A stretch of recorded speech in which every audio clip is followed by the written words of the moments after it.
Chers frères et sœurs dans le Christ de Jésus, Shalom Aleichem. Aujourd'hui, nous fêtons la fête Dieu, autrement appelée la fête du Saint-Sacrement, ou aussi la fête du corps et du sang du Christ. Quand nous voyons les lectures d'aujourd'hui, dans la première lecture, on parle du roi Melchisédek qui apporta à Abraham le pain et le vin. Aussi, dans la deuxième lecture, nous voyons Saint Paul qui parle de ce qui s'est passé le jeudi saint. Le Seigneur prit du pain, il donna à ses disciples, voilà. Et l'évangile d'aujourd'hui nous parle de la multiplication des pains.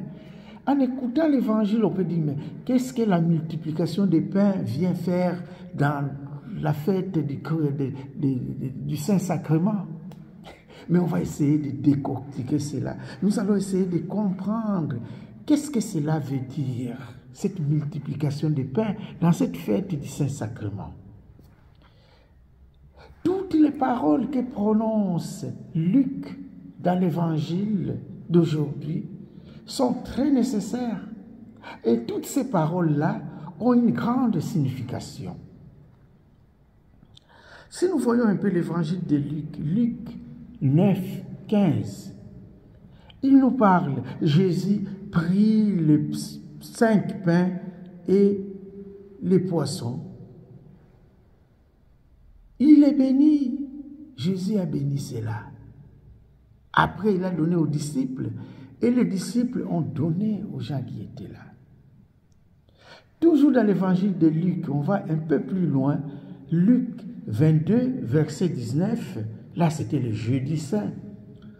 Et ayant pris du pain et ayant rendu grâce, il les rompit. C'est très intéressant. Luc 22, 19. Si on va encore un peu plus loin, Luc 24, 30, avec les disciples d'Emmaüs qui rentraient de Jérusalem, ayant pris du pain, il dit la bénédiction et leurs yeux s'ouvrirent.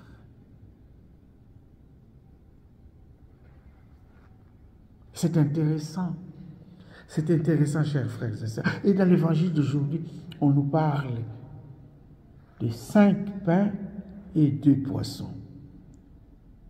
Mais qu'est-ce que les 5 pains veulent faire? Dans la Bible, Dieu est toujours appelé le Père des orphelins et les protecteurs des veuves. Psaume 68, verset 5. Il paraît que ces 5 pains-là et 2 poissons, c'était les rançons qu'on donnait aux orphelins. Chaque semaine, les orphelins allaient prendre 5 pains et 2 poissons. Et c'est probablement le garçon qui a pris les 5 pains et 2 poissons était probablement un orphelin qui était là avec son rançon, avec sa nourriture de la semaine. Et Jésus a mis cela en jeu. Mais peu importe.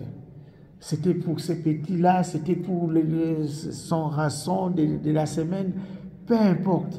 L'essentiel qu'on peut comprendre dans l'évangile d'aujourd'hui est le miracle de 5 pains et 2 poissons. Qu'est-ce qui se cache derrière? Chers frères et sœurs, nous comprenons que le miracle passe par une personne. Jésus n'a pas fait comme Moïse dans l'Ancien Testament, qui prit et le pain ou la manne tomba du ciel. Et c'est cette manne-là que les gens ont ramassé pour manger. Non. Jésus a pris du pain qui était là et le poisson qui était là, transformé cela pour le miracle. Chers frères et sœurs, dans la solennité d'aujourd'hui, le corps et le sang du Christ, mais exactement c'est ce qui doit se faire. Le miracle eucharistique passe par nous. Nous qui recevons ce corps et ce sang du Christ, nous devons rentrer chez nous transformés. Nous devons rentrer chez nous faisant les miracles eucharistiques qui passent par nous. C'est dommage qu'on vienne à la messe, qu'on puisse recevoir le corps du Christ, qu'on puisse recevoir le sang du Christ et qu'on rentre tel qu'on est entré dans l'église. Avec la haine, manque d'amour, division, la sorcellerie, beaucoup de choses qui ne nous poussent pas à aller vers Dieu. Voilà des choses parfois qu'on met en pratique dans notre vie et pourtant nous recevons le corps et le sang du Christ.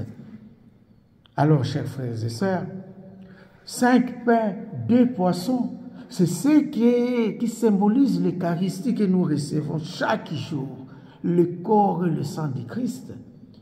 Quand nous recevons cela, nous devons aller nourrir une multitude de gens par notre manière de vivre, par notre témoignage, par notre amour, par notre simplicité, par toutes les bonnes choses qu'on peut faire.